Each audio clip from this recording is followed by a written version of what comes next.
Hi, I'm QDC. What we're going to build today is Dragon's Flammpanzer Three tank. The reason why I bought this particular kit was really no particular reason at all. It just looked very interesting to me when I was looking for looking for a kit to buy. When I originally bought this kit, I wanted to build this into a diorama in which this particular tank goes through a building. I tried that, but it was way too complicated for me.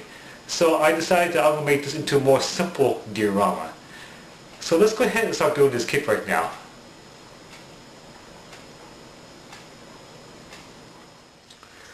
Let's go take a look inside this box.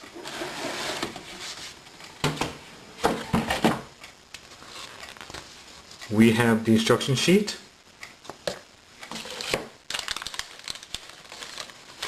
magic tracks,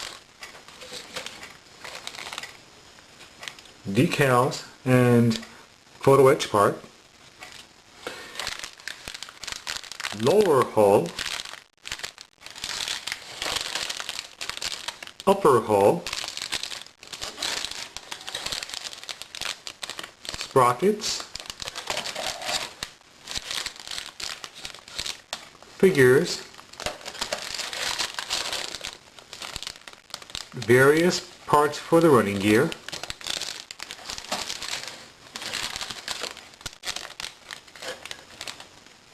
turret parts,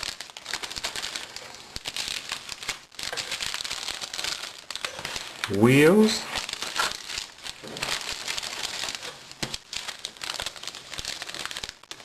more parts for the turret, and the small arms.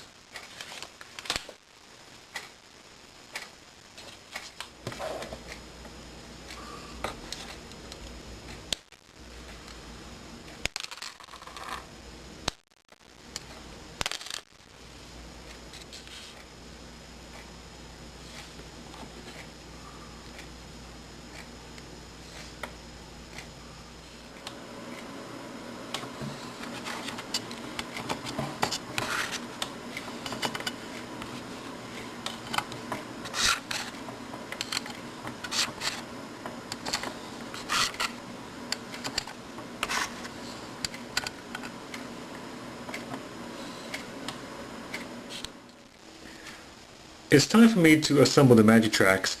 Magic tracks are made up of individual links and you're supposed to put them together. What you need to do is that you need to get a pair of tweezers, and it helps if you actually have a straight edge like I have right here to keep the track straight. You put each individual link together to form a single track, and in this case I need to put in 98 of them. Once you put all 98 individual links together, you use glue and you glue them all together, let it set, and then wrap it over the wheels.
This is the completed model kit before painting, and it looks very nice. I like the magic tracks, and I also like the photo etch part. The details on this kit is very, very nice. And I also like the muffler in which I made some rough texturing. Okay, so I just built the kit. Now it's time for me to start painting it.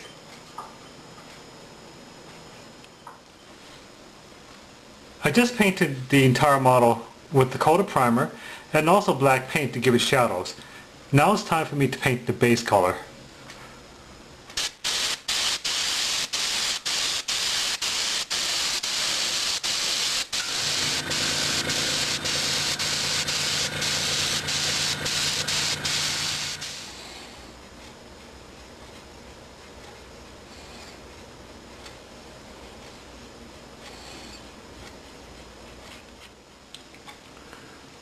It's time for me to give this model a wash.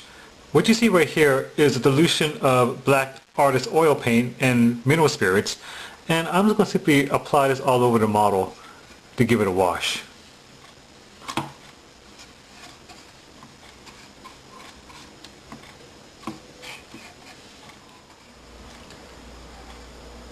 I gave some highlights onto my model. Instead of doing it by dry brushing, I actually gave the entire model a light tint of the main color. Right now I'm going to use my airbrush and do the camouflage patterns.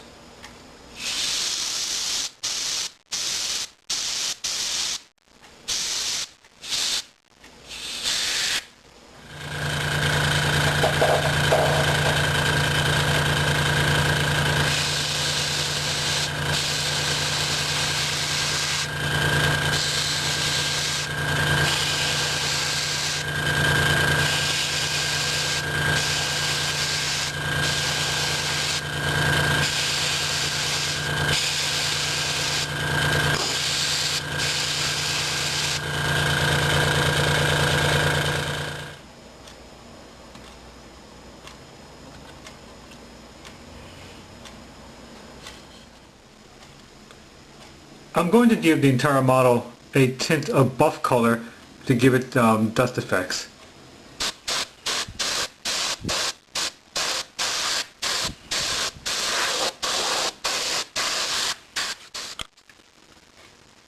I'm going to give some mud effects. What you see right here is a dilution of yellow carpenter's glue and water, and what you see right here is ordinary tile grout. And what I'm going to do is that I'm going to put the glue onto places where I want mud, and then I'm going to sprinkle on the tile grout.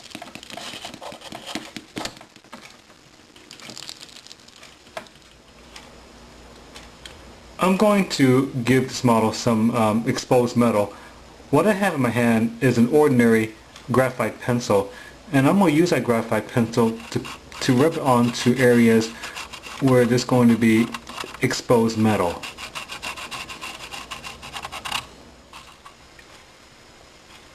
This is a completed model. It looks pretty good. Quite frankly, this is probably the best paint job I did in terms of camouflage on my model. I like the mud effects, and it just looks really, really nice. There's nothing wrong that I done to this model. It just looks really nice.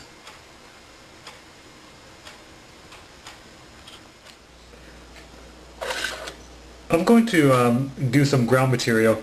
Now I just put out a sample for you to take a look at. This right here is a different material than we use. It's called celluclay. It's going to be different than what I normally use, which is pre-mixed tile grout. And the advantage of using celluclay is that it has a very, very long drying time. Now I put this section right here with dried tile grout to give it ground texture appearance, and now I'm going to put on some tall grass. What I have in my hand is basically hair that I got from a cosmetic shop, and I cut it to size. And what I'm going to do is that I'm going to put that onto the ground like this, let it go, and then push it in a little bit to simulate tall grass. I need to do a lot of these. It's going to take a long time for me to do. So here is another sample that I have done that is all completed. So you see there's a lot of tall grass and it looks very convincing.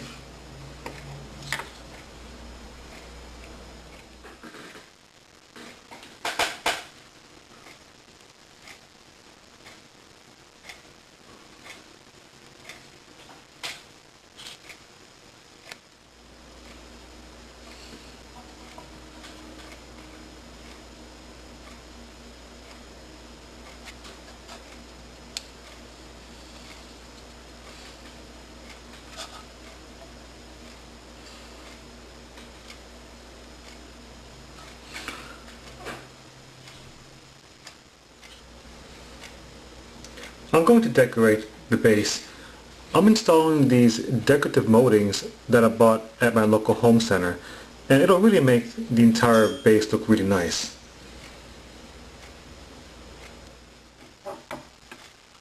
Here's a completed paint job I did on this particular figure. It looks pretty good. I did a good job on painting this guy, and he looks pretty realistic.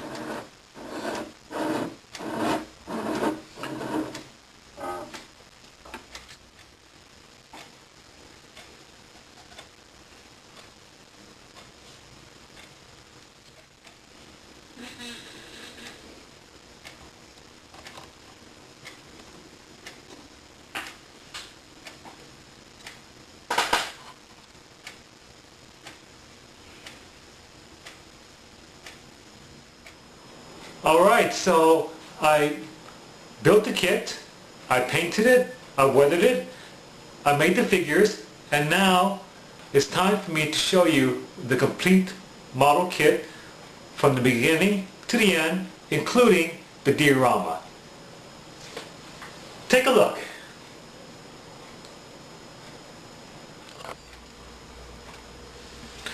This is the completed model kit. It looks very good. Of course, the most impressive part is really the model kit itself, the tank. I have done a really good paint job, and everything looks really nice, including the camouflage, the mud, everything really nice. And the figures looks pretty darn nice too. And the tall grass is really nice, along with the groundwork. You really get to feel a sense that these men are doing their job of looking for mines on the ground. And the decorative edge looks pretty darn nice too. Very nice. That completes this model kit. This is the best paint job I've done on this particular model kit, and I'm pretty impressed with the paint job I've done. This was a fun kit, and this kit I actually recommend for all skill levels. For those of you who are beginners, you might have a small difficult time putting on the magic tracks, but that shouldn't discourage you. This it's very tedious, but you'll make it through. You make it through. So what you're about to see next is a video slideshow of my model kit, but as always, just because I put this video here on YouTube, it doesn't make me a model kit expert. I am not an expert. I'm just a regular guy just like you. And as always, I hope this video encourages you to build a model kit of your own. It doesn't have to be a military vehicle like mine. It could be any type of model kit that you would like to build. So, I'm QDC. Thanks for watching, and always, please, have a great day.